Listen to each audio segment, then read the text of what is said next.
So once again, this is your Sensei Alan for our segment sa ating YouTube channel, Triumph Stories. So tawag dito, I'm here sa Mangrove Eco Trail rather, sa may tawag dito sa Victorias. And one thing that I learned today is, totoo ba yung sinasabi ng mga tao na pagplano, hindi natutuloy, pero pagkabiglaan, natutuloy. So, kay plano, kay hindi plano, kay biglaan, kay hindi, for me, na-realize ko today tatlong bagay. So, whatever may happen, you enjoy first the experience. So, today, nakasama ko yung pamilya ko, then na-realize ko na ang daming bagay na hindi ko alam.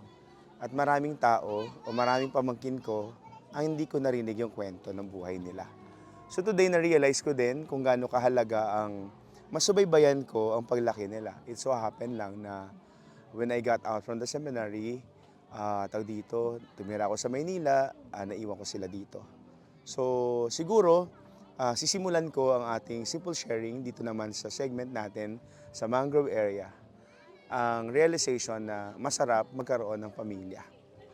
Pamilya na alam mong may mga taong nandun sa tabi mo, nandun sa kumbaga parte ng buhay natin, parte ng pagkatao natin.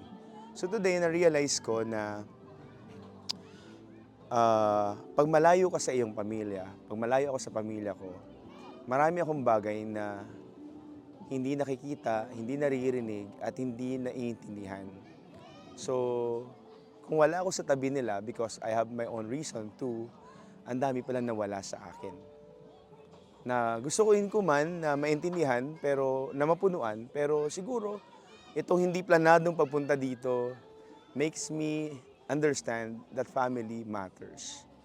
So whatever may happen, galit, tampo, kulang sa pera, basta ang daming pagkukulang.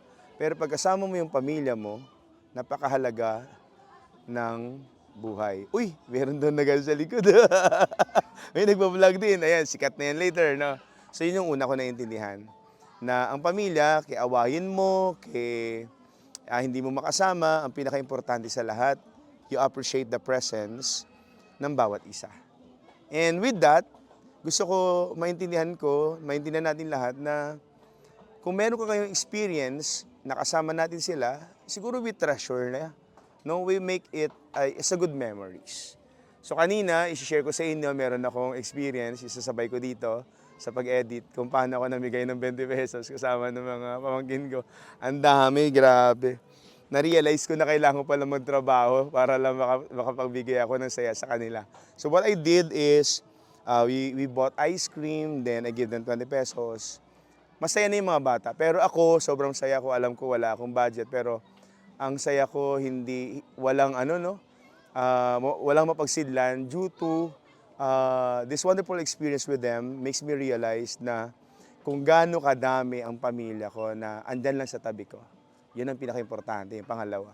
Then last one is that when you realize that you are alone, when I realize na parang feeling ko ay mag-isa lang ako sa mga pinagdadaanan ko, sa mga pangarap ko, may mga kasama ako, may mga pamilya ako, may mga kamag-anak ako na talaga namang gusto din naman nila na makasama ako. Gusto rin naman pala nila, kumbaga parang maling akala ko ganyan, akala ko ganito. When I focus to the negativity of the things that is happening or that happened in my life, marami din akong kinakaligtaan. Marami din akong hindi ma-experience. So with this short sharing to you, my dear friends sa Buhay Sensei, I would like us to understand that, again, memories with the family matters. Kay planado, kay hindi, mahalaga ang pamilya. Pangalawa, hindi natin hawak ang buhay. Ang pwede lang nating hawakan yung mga bagay na magagawa natin. So we treasure it. We treasure our family. And most importantly, with the family, you are not alone. Maybe there is anger, maybe there is sadness, maybe may mga tampuhan. But at the end of the day, Our family is our strength. Our family is our first supporters. Our family is always our tawag dito, a foundation that will give us courage to pursue this kind of life, no?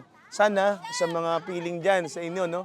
Piling niyo wala kayong pamilya, always make your family as your inspiration. Make your family as your challenge. Then bring them together. Make a good memories. Sabay-sabay tayong uusad, sabay-sabay tayong maging milyonaryo after 3 years. Joke lang, no? But anyway, at the end of the day, this is your boy Sensei TV, and this is Crime Stories na kahit gaano kahirap, kahit gaano kalungkot, you have families. So again, parang si Kristo yan, no? Kahit na alam niya naghihirap na siya sa buhay niya, nagtiwala pa rin siya sa pamilya niya, sa mga apostles and disciples, because at the end of the day, God has planned for us. And I love you all.